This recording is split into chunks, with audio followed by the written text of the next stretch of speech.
cholinergic agonist and antagonist.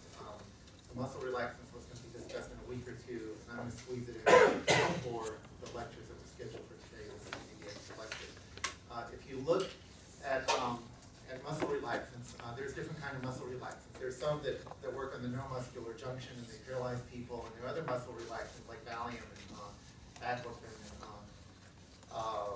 botulism toxin, that have different mechanisms. We're going to talk about generally drugs that work at the neuromuscular junction, and we'll talk about the other drugs. If you consider the neuromuscular junction, what's the receptor that's in the neuromuscular junction? Acetylcholine, and is it muscarinic or nicotinic? Nicotinic. So it's a nicotinic receptor. There's two nerves. One nerve starts in your brain on the opposite side of the muscle. It starts in the motor cortex. It goes down through the spinal cord. It passes down through the thalamus. It crosses over in the lower part of the spinal cord, and then it synapses in the spinal cord with a lower motor neuron that then leaves the spinal cord, and it doesn't synapse like the autonomic nerves do. It goes directly from the spinal cord to the muscle. When that nerve reaches the muscle, at the neuromuscular junction, acetylcholine is released with the depolarization when the motor nerve terminal discharges. It releases the vesicles contain acetylcholine. The acetylcholine goes across the synapse. It goes to the neuromuscular junction, and it stimulates the neuromuscular the receptor, the nicotinic cholinergic receptor on the muscle. The receptor. So you have acetylcholine receptor here, you have acetylcholine that is stimulating it. And then in the muscle you have, in striated muscle you have a lot of sarcomeres, and unlike the heart where calcium flows in and out, what happens is that when there's a depolarization here, there's calcium stored up in the sarcoplasmic reticulum, and when there's depolarization, there's the sarcoplasmic reticulum has calcium in it, and it releases calcium. And there's a receptor here in the sarcoplasmic reticulum that's an important receptor. It's a ryanodine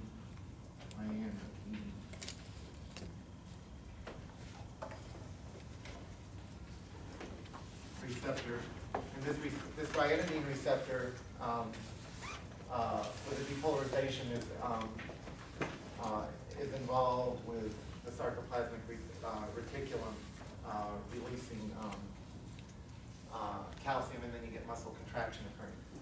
So if you have your nerve terminal, this is a somatic or motor neuron.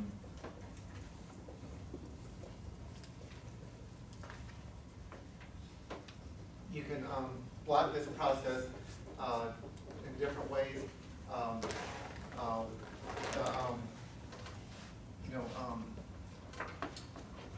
One way is that we're going to talk about with the muscle relaxants are the drugs that interact with this receptor. So you have acetylcholine that binds to the receptor, and there's it binds, it's released, it's metabolized by acetylcholinesterase, and it's removed very quickly.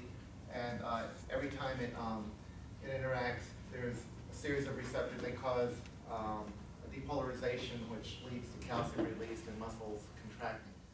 At the neuromuscular junction, there are two types of drugs that we give that can compete with this. One drug, if you just go back to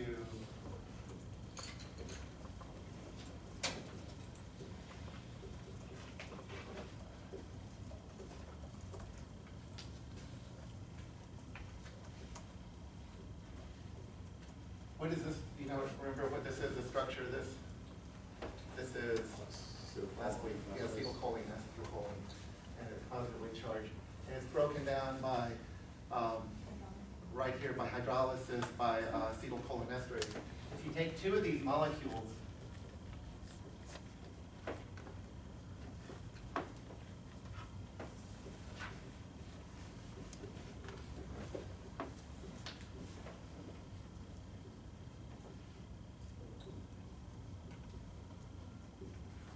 so if you're a chemist and you take two of these molecules. So this is an acetylcholine and here's an acetylcholine.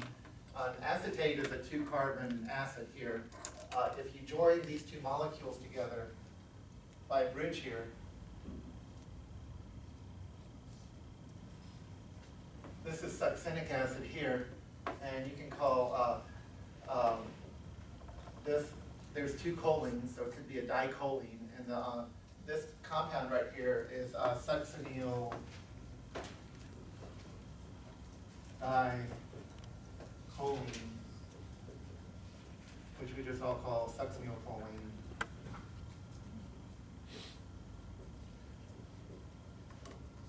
And have you guys seen succinylcholine being used? Or okay, so what do you think about succinylcholine compared to acetylcholine? Like, how would you think it might? I mean, would you expect it to bind to the receptor? Yeah, it's close enough that it wouldn't surprise you if it bound to the receptor. So if it binds to the receptor, does that mean it has affinity or intrinsic activity for the receptor? Yes, it has affinity, and it's close enough to acetylcholine that you look at it and you think, well, it could stimulate the receptor too, right? And it turns out that it has affinity and it has intrinsic activity. So it goes there and it stimulates the receptor. But unlike acetylcholine, which there's a cholinesterase right here on the membrane that's chopping up acetylcholine that keeps the levels low. This structure here prevents acetylcholinesterase from metabolizing succinylcholine. Okay, so instead of lasting like just fractions of a second, if you give a big dose of this, it can last minutes, and it's not broken down by acetylcholinesterase. So if you were to give this drug, what happens?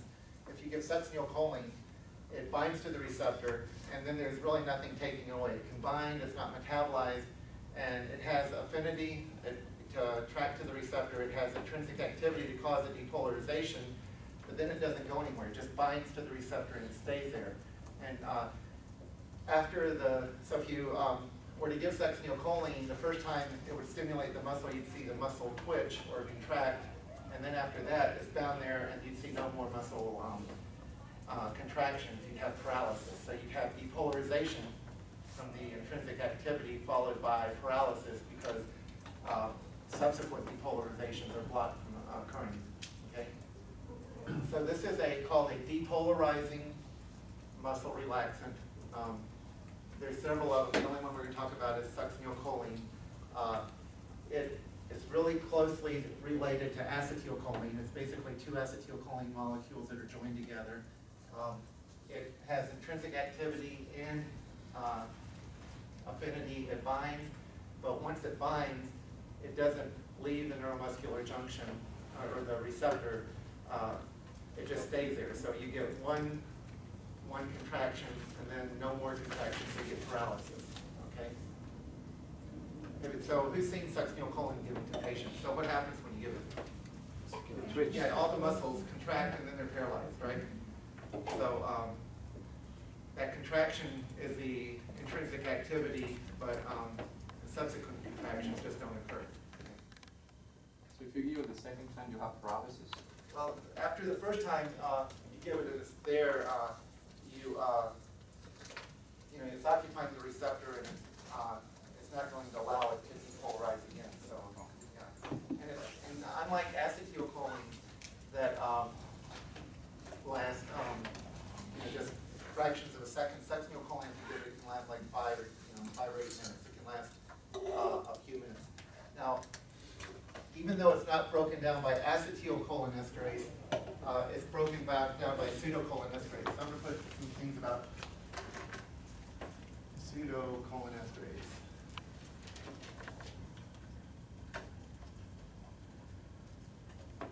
So pseudocholinesterase is a general esterase that you have in your blood. It's not specific for acetylcholine, but it goes around and it hydrolyzes different esters that may be present in the blood. So the pseudocholinesterase will hydrolyze this and break it down. So by putting a water molecule, it doesn't do it nearly as quickly as acetylcholinesterase breaks down acetylcholine. 1 out of 3,000 people do not have this enzyme. I just have to say this, when I worked in the recovery room, I had a real interesting case. I had a patient that didn't have that enzyme. Right. And so I kept that patient all afternoon because the patient was awake Right. from anesthesia but couldn't move. Right, they're paralyzed. Yeah, and So, so, yeah, it was yeah. pretty interesting, and I always remembered it because the anesthesia explained to me about the pseudocolonesterase. Right, you can, there's a, Yes, and now. if you look at, I mean, you don't want to be that, CRNA anesthesiologist that does that to the patient. Because, especially like at outpatient surgery procedures, every once in a while, like every year or two, you'll hear someone going in for, a 5 or 10 minute procedure, and then they have to be transferred here on a ventilator, and, your patients aren't really excited, they don't understand, what's going on. But, so pseudocolonesterase, is absent in about 1 in 3,000 people, and if you don't have pseudocolonesterase, instead of breaking this down, and there's a way, this is called it has different names. It can be plasma cholinesterase or butyryl cholinesterase, or different things, but we'll just call it pseudocolinesterase. But this enzyme, if it's missing, then this isn't broken down, and then acetylcholine has to be, succinylcholine has to be metabolized in the liver. And if you were just going to give it, if you were having your patient who didn't have the enzyme, instead of giving a milligram per kilogram, so instead of giving like 70 milligrams to a 70 kilogram person, you'd probably give them like 3 or 4 milligrams. So, because the liver is not nearly as efficient as metabolizing it oxidatively as the hydrolases do. So your short-acting drug becomes a long-acting drug, and then your patients are paralyzed for a long time until your liver is able to metabolize this drug. So, so this is an important thing about, and all of the, a lot of what we're going to talk about today is going to show up, in board questions. You're going to see, this is like a lot of information here.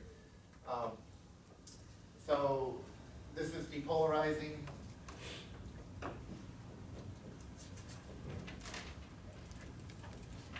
Muscle relaxant. It has affinity and intrinsic activity. The other thing about it is it can give you hyperkalemia.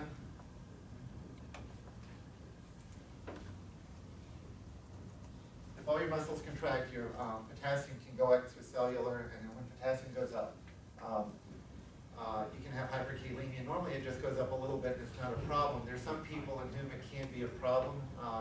People who've had strokes, people with burns, people who've had muscle injuries, Guillain-Barré, there's certain groups of people that can have exaggerated responses to that. And instead of getting a little potassium, they can get like massive amounts of potassium. And I was, like probably 15 years ago, expert witness on someone who, an anesthesiologist in someone in Indiana, gave succinylcholine to someone a week after spinal cord injury, and he arrested and died and was not resuscitatable. But this hyperkalemia can be a problem in muscles, in burns, spinal cord injuries, acute strokes, and certain neuromuscular problems. If you have muscular dystrophy, you can have an exaggerated response. So the hyperkalemia can be a clinical problem with this. And the last thing, and it's kind of related to muscle contraction, is malignant hyperthermia.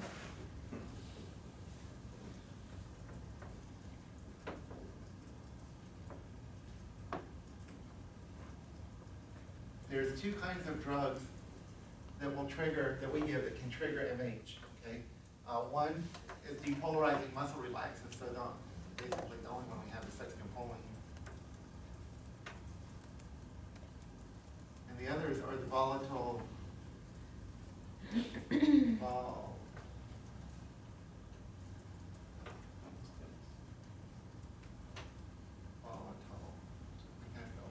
CILE. Volatile.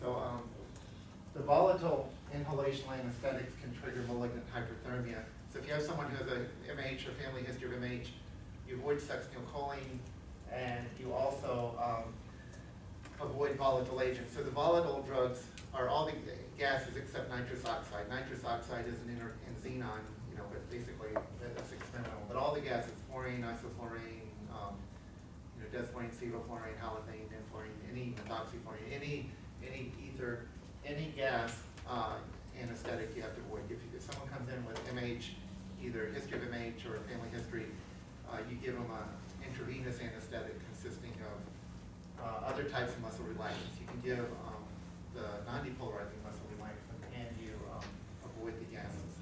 Okay. Patients with renal failure, you can have problems. Those will be patients who might have hyperkalemia. People, they don't normally, their potassium metabolism isn't normal because their kidneys, their acidosis. If you have someone who's hyperkalemic to start out with, their bad kidneys, you need to be careful with succinylcholine. Okay. Any questions? So this is a unique muscle relaxant. There's only one drug that works non-depolarizing, and it's succinylcholine. And you guys have any questions? Or okay. So the next class of drugs, and there's another situation. If you give these cholinesterase inhibitors, like the people who have organophosphate toxicity, like from nerve gases and the military gases or the insecticides, we talked about those that poison permanently acetylcholinesterase. If you have a massive amount of acetylcholine here, then you can, with just really, really high levels of acetylcholine, you can stimulate the receptor, and there's always, because of the huge amount of acetylcholine here, there's always acetylcholine stimulating the receptor, and it's never depolarizing, and you can get an effect with acetylcholine similar to the effect it gets with succinylcholine. This is kind of, it's not intuitive, but if you give someone a nerve gas and, like it's used, Syria, they use a nerve gas, and they kill, people died from that. And the mechanism is you get paralysis caused from just massive amounts of acetylcholine, which are not broken down like they would normally be, because your nerve gas is poison, the acetylcholinesterase enzyme. But so you get depolarization and paralysis. So a little bit of acetylcholine, an appropriate amount of acetylcholine gives you muscle contraction. If you have so much that you don't get the depolarization, then you end up with paralysis. And you can do that either with just huge doses of acetylcholine, or you can do it with succinylcholine.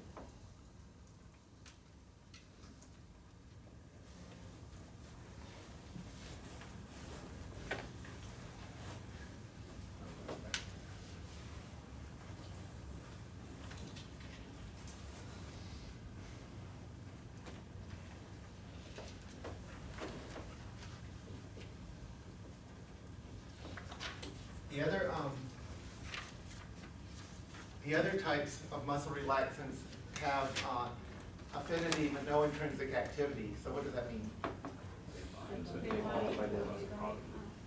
Right, they bind, but they don't cause it to, they don't cause this calcium to be released. So if you give that to someone, they'll end up paralyzed, but they won't have the twitching and things that you see with the succinylcholine, because it just binds. You give a non-depolarizing muscle relaxant, it binds to this receptor, and it prevents acetylcholine from binding to it. So it blocks the receptor. So we talk about neuromuscular blockers. They're agents which block the receptor. They physically go in there, bind to the receptor, don't produce an effect, and they cause paralysis. So the other group are non-depolarizing.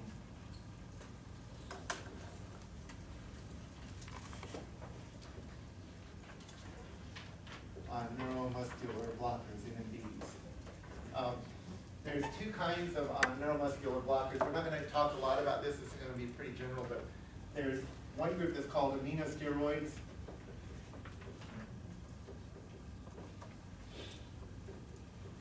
And then there's others which are benzoyl-isoquinones. They're different chemical structure. But the aminosteroids have a steroid nucleus, and one side effect of steroids is that you can get a myopathy.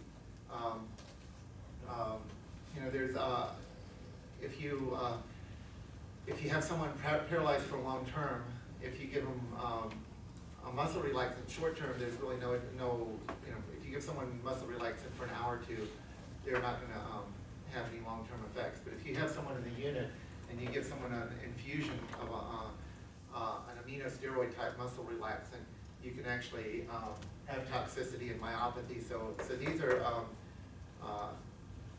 these aren't good for infusion. We're going to talk about, these as two classes. There's a lot of similarities in how these drugs work. But the amino steroids and curonium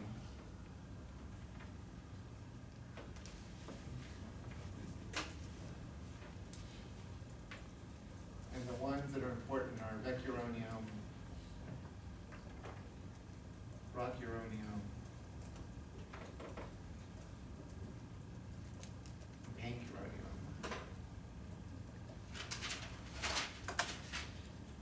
And the benzoyl equivalents have a lot of different drugs, but the one that's important for us is cisatracurium and atracurium.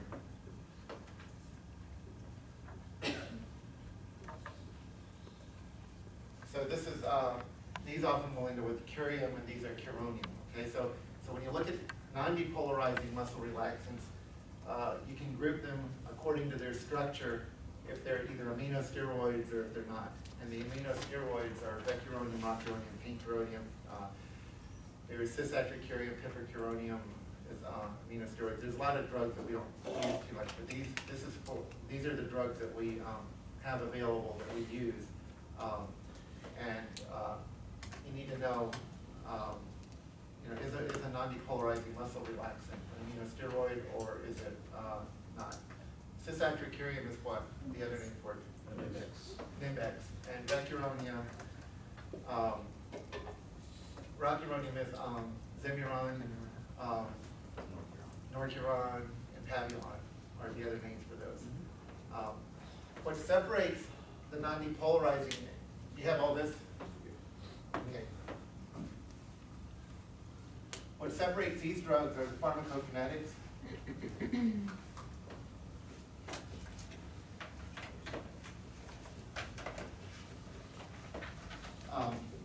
If they,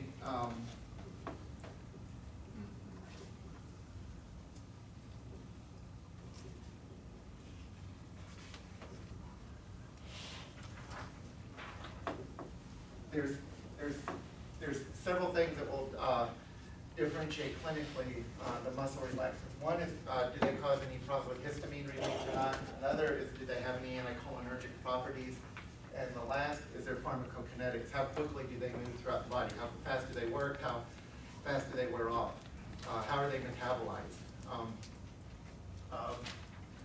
Curare, which was the first muscle relaxant, people went in the rainforest in Brazil and found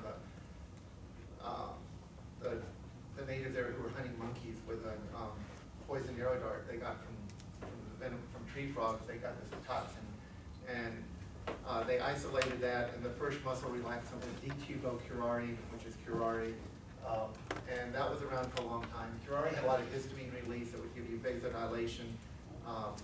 Atracurium, which is a less pure form of cisatracurium, can give you histamine release, but certain drugs that you don't give based on whether or not they cause histamine release. The only drug that we use here that has anticholinergic effects is pancuronium, Pavulon. This is an antimuscarinic effect.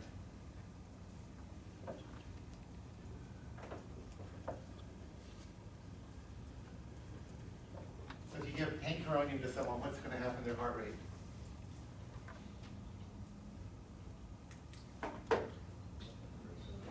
It'll go up. It'll be antimuscarinic. It'll be like atropine or glycopyrrole. So it'll go up. Someone will give you tachycardia. If you have someone who you don't want to increase their myocardial work, like during heart surgery or something, you might not want to give them the anticholinergic-like drug. So that separates. That's a peculiar characteristic of pancuronium that is separates it from the other ones.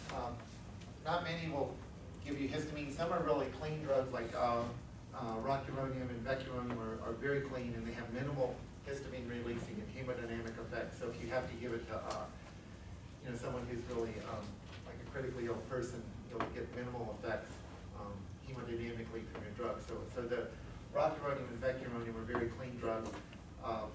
The pharmacokinetics, how fast do the drugs work, how are they metabolized, and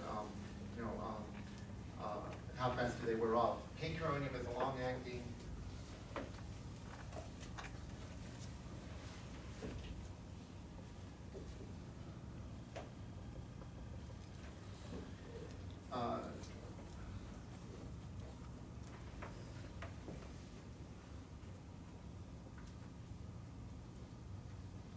So if pancuronium is long-acting, why is it long-acting?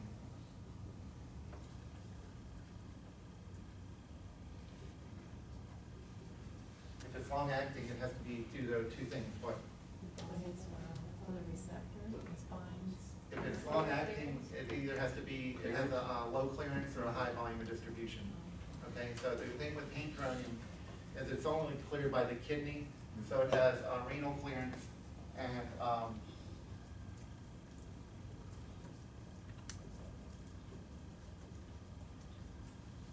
clearance. I can't spell.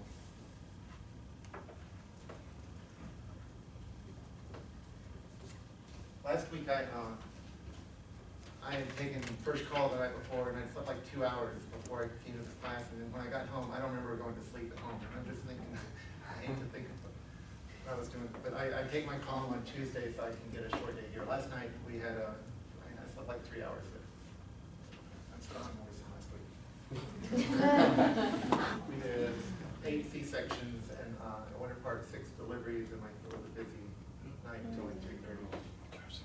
But so renal clearance, renal, if it's metabolized by the liver and kidney, it's going to be cleared from plasma. It's going to have a greater clearance than if it's just metabolized by the kidney. So the pancuronium is renal clearance, and it has a long duration of action because the kidneys, in general, get rid of drugs pretty well, but not as well as these drugs, which are metabolized by more efficient ways. But so if you have someone who has renal failure, you wouldn't have to be careful with giving them pancuronium. It wouldn't be a choice. If someone's creatinine's up, you're not going to want to give this drug. So the fact that it has renal clearance makes it long-acting, and it tells you want to be careful with this with patients with renal disease. These are great drugs, and vecuronium and rocuronium, they're very clean drugs hemodynamically. They're not going to do anything to increase or decrease your SVR, your cardiac output, your heart rate. They're good.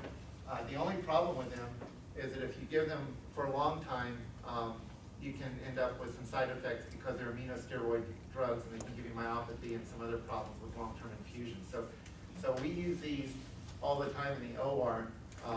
They used to be used a lot in the unit, but probably like 10 years ago, people started realizing the problems with long-term infusion and switched from this to cisatracurium, which is not an aminosteroid. And they're cleared by the liver and kidneys. If you have someone with kidney disease, they'll still get rid of the drug. It might be a little bit slower, but it's really, they're pretty safe. We dose all of these on response. It's like some drugs you just give a dose. Other drugs you can dose by response. Like you can give your Neo based on your blood pressure response. Here you have a twitch monitor. You look at the degree of paralysis, and you just can administer your dose till your twitch goes away. So you can dose it to a response. And people will generally, if they have cirrhosis, other liver problems, or if they have kidney problems, they still are able to clear this drug, whereas someone with renal problems is not going to be able to get rid of this drug. Cisatracurium is a unique drug in a lot of ways.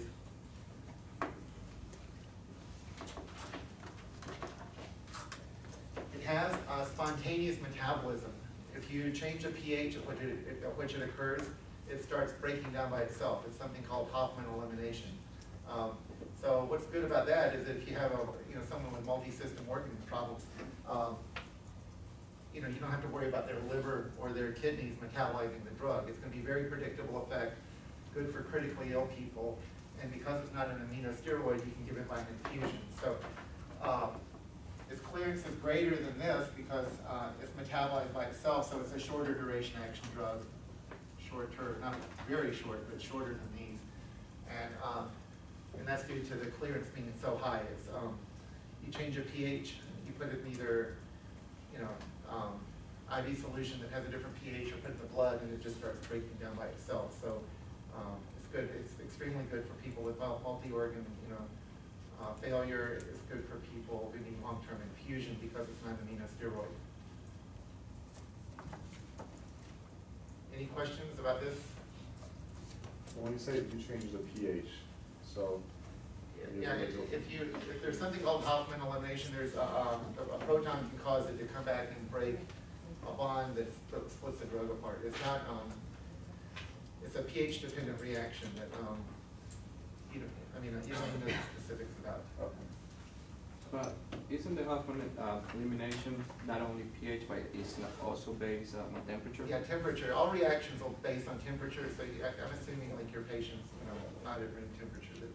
That, if you cool down, enzymatic any reactions, it usually slows down as temperature goes down. Okay. Yeah, so warming it up also causes it to do it. So that wouldn't be a drug for a renal patient then? Which, no, it's a great drug for renal Oh, it's patients. good, okay. Because, why? Because of the pH. No, I mean, the renal patients, I mean, we're talking about like renal patients may be a little acidotic, but they don't, Right. their pH is pretty normal. I mean, if it was too low, they wouldn't, you can't live, So sick people, it's a very good drug. It does give you a little bit of histamine release. It's not as clean of a drug hemodynamically as this. Okay. There's some people who, you might have like a very small, low EF, and you might see effects with this that you don't see here because of a little bit of histamine release. But compared to old drugs, we give this to very sick people and they do really well. So usually you're able to overcome the histamine release. Any questions about the non-depolarizing muscle relaxants? No. In the OR, versus, other than the fact that they're sick or renal or not, does it go by case? If it's a longer case, which one you give? Well, you can just keep dosing people. You just. So you basically, is that your drug of choice is in that? No, it depends. Like I like cisatracurium, but these are probably, rocuronium is probably the most used drug in the operating room. It's very predictable. If you're dealing with 45-minute surgery, it works real well. You can give like a dose of that, get a predictable response for like 30 or 45 minutes. And if it's longer, you just have your twitch monitor on and redose it. Any other questions? Okay, I want to take like less than 5-minute break, but a short break here. And we're going to go to the next, this is, when you get next semester in pharmacology, you're going to spend weeks and weeks studying like this. I think if you just understand like the big picture of what's happening here, you're going to be, there's one other drug, I apologize, there's the break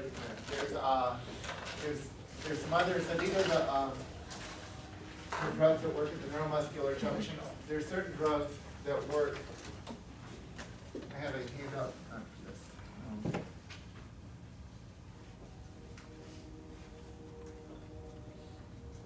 If you look at the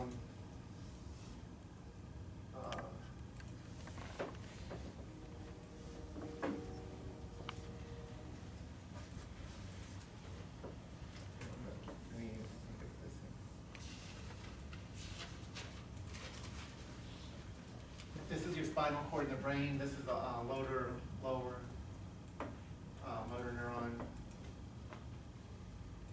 There are other drugs that work. This is the spinal cord. There's other drugs that work in the spinal cord. If you give diazepam or benzodiazepines,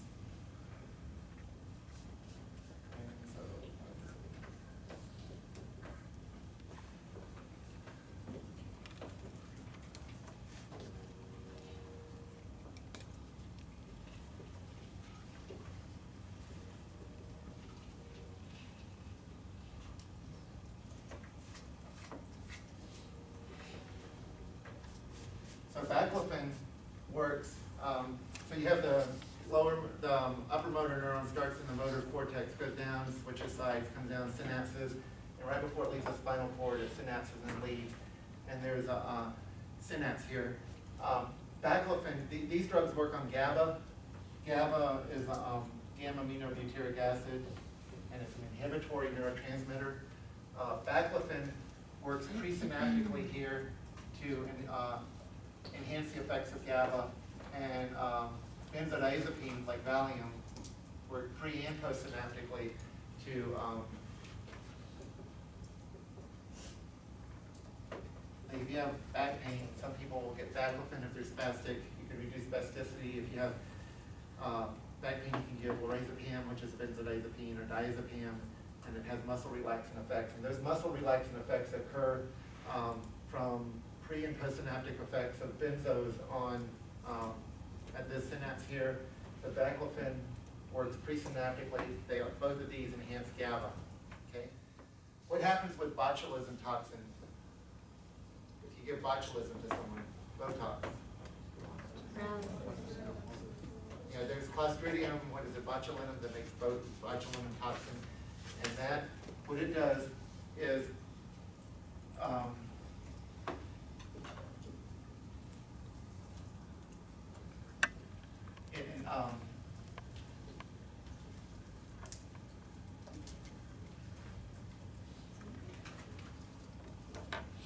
botulinum toxin inhibits acetylcholine from being released from the motor neuron. So if it's not released, what's going to happen? Yeah, you're going to have paralysis. Okay, so so botulism toxin works here, and there's one other drug that's really important, is dantrolene.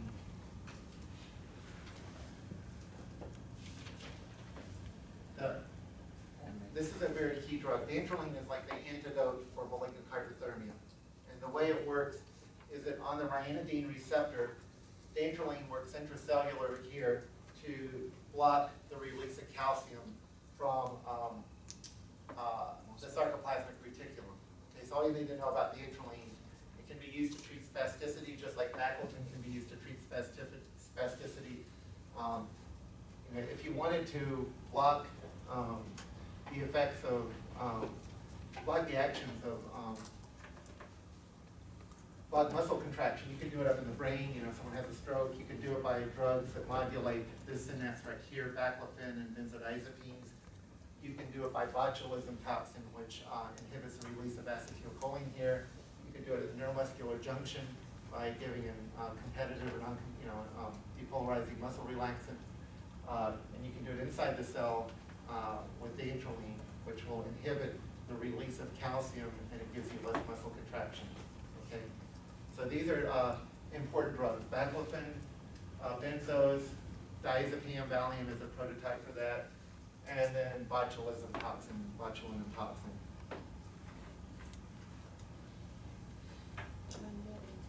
What, you don't get it? What's your question now? What if we take a 5-minute break, and if we'll talk about what you don't get here. Anybody have a question, we can discuss it. So 5 minutes, we'll come back.